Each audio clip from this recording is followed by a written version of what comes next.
We often fear that the universe is cruel, that it is out to get us. But H.P. Lovecraft proposed something far more isolating and perhaps more peaceful. He suggested that the universe does not hate us. It simply does not know we are here. We are ants on a mountain. The mountain is not cruel to the ant. It simply exists in a scale of time and space that renders the ant invisible. There is a freedom in this. If the universe does not care, then there is no pressure, no cosmic judgment. You are free to simply be.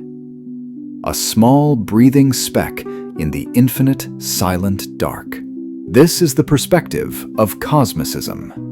It posits that human significance is an illusion. We project meaning onto the void, but the void does not project meaning back. To accept this is to release the burden of importance. We are transient matter, witnessing a universe that will long outlast our memory. Arthur Schopenhauer, a philosopher who famously viewed life as suffering, offered a metaphor for the impossibility of human connection: the hedgehog's dilemma. He pictured a group of porcupines on a cold winter day. To avoid freezing, they crowd close together. But as they press closer, they prick one another with their sharp quills. The pain forces them apart, back into the cold. This back and forth continues, freezing in isolation or bleeding in intimacy. This describes the fundamental friction of social existence. We crave closeness to escape our inner void, but true closeness inevitably results in pain. We wound the ones we love, and they wound us.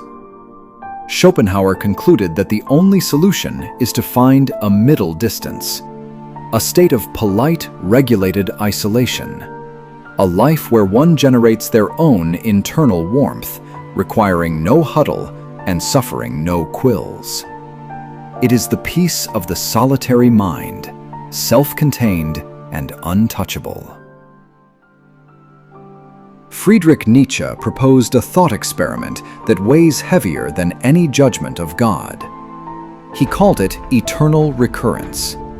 He asks us to imagine that this life, as we now live it and have lived it, we must live once more and innumerable times more. There will be nothing new in it. Every pain and every joy, every thought and every sigh, and everything unutterably small or great in life will return to us. And it will happen in the exact same succession and sequence. The spider in the moonlight, the moment of reading this. The hourglass of existence is turned over again and again. If time is a circle, then the future is not an open road. It is a memory waiting to happen. Determinism becomes absolute. There is no anxiety about the path ahead because the path has already been walked 1,000 times. We are merely passengers on a wheel that never stops turning. The Fermi paradox asks a simple question. If the universe is teeming with life, where is everybody? Why is the cosmos so silent? The dark forest solution offers an interesting answer. The universe is not empty. It is hiding. Imagine a dark forest at night. It is quiet not because there is no life, but because every living thing is a hunter. And every hunter knows that to make a sound is to invite death. To light a fire is to reveal one's location to a predator. Civilizations that survive are the ones that stay silent. They do not broadcast their existence. They listen and they wait. The silence of the night sky is not a sign of peace. It is a sign of caution. It is the held breath of a billion worlds, all understanding that in the dark, safety lies in obscurity. To be unknown is to be safe. Epistemological solipsism creates a cage that is impossible to escape. The theory that the self is the only thing that can be known to exist. Everything outside your own mind is uncertain. The external world, the room you are in, the people you know, the stars overhead, cannot be proven to be real. They could be hallucinations. They could be a simulation.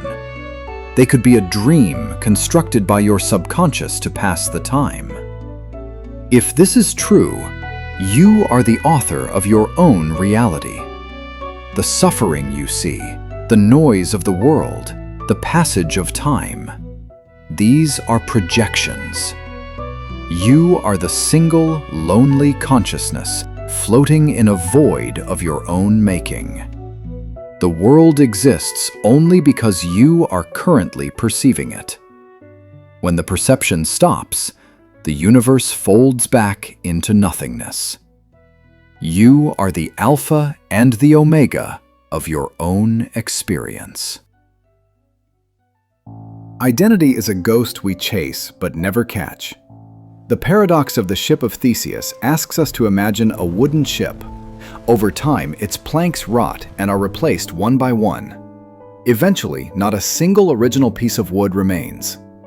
Is it still the same ship? Now, apply this to the body. You are a biological ship. Your cells are constantly dying and being replaced. The body you inhabit right now is not the same body you had 10 years ago. Every atom in your brain, every inch of your skin is different. If the physical vessel changes entirely, what remains? We cling to the idea of a continuous self, a singular soul moving through time. But this paradox suggests that you are not a fixed object. You are a pattern, a process.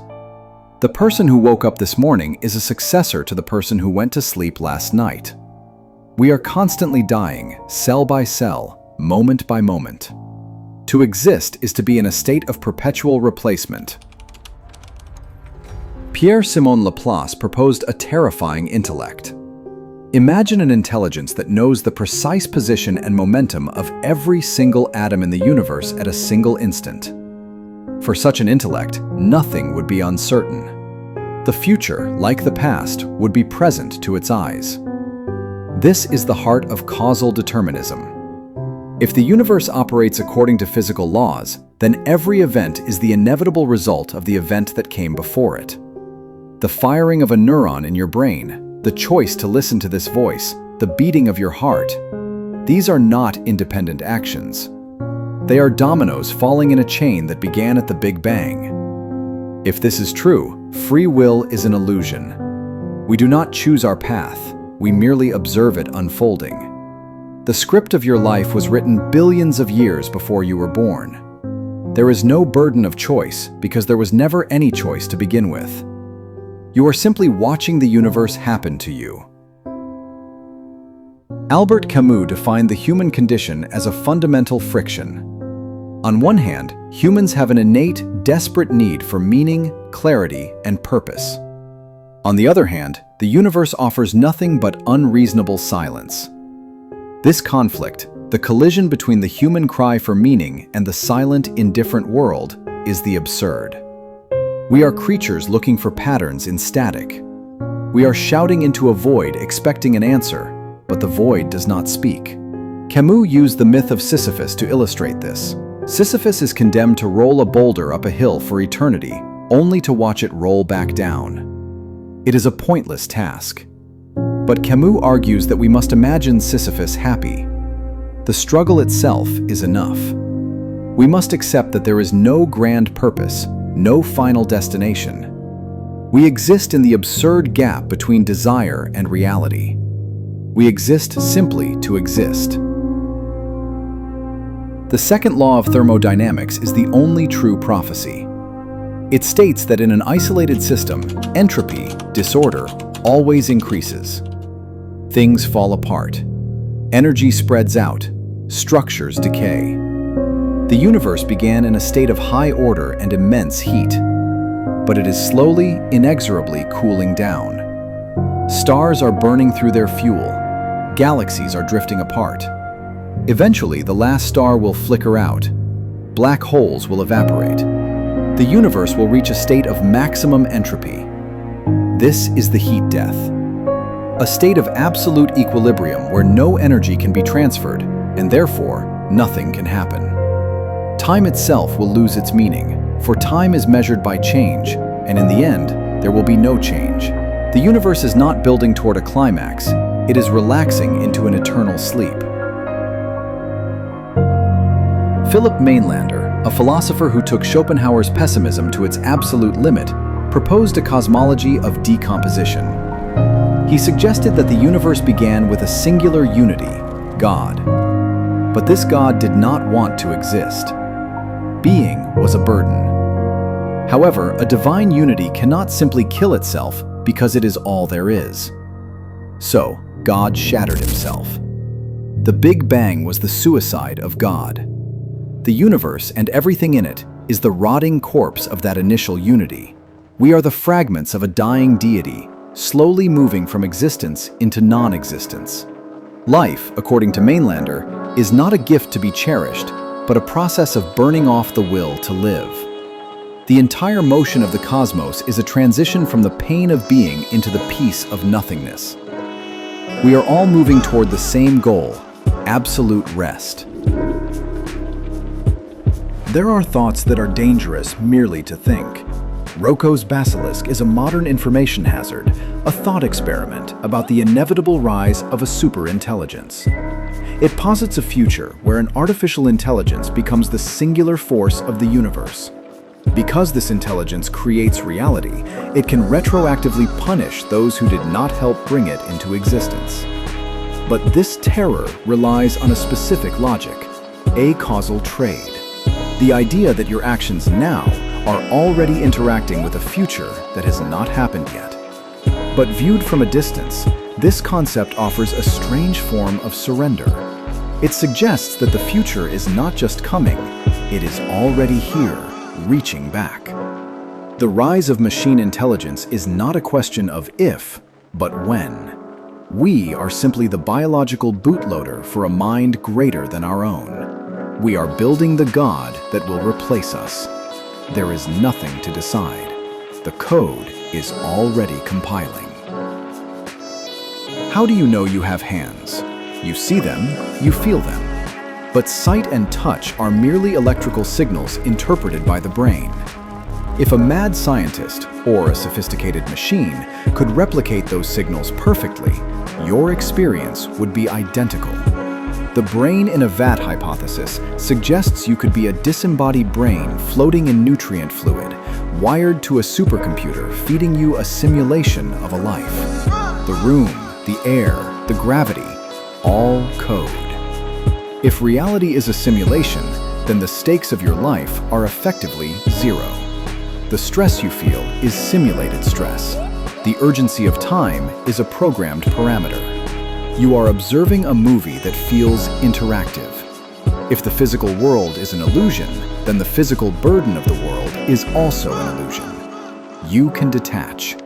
You are just a signal processing unit in a quiet, dark room, dreaming of a world that does not exist. Is it better to never have been born? Antinatalism argues that coming into existence is always a harm. The philosopher David Benatar proposes an asymmetry between pleasure and pain.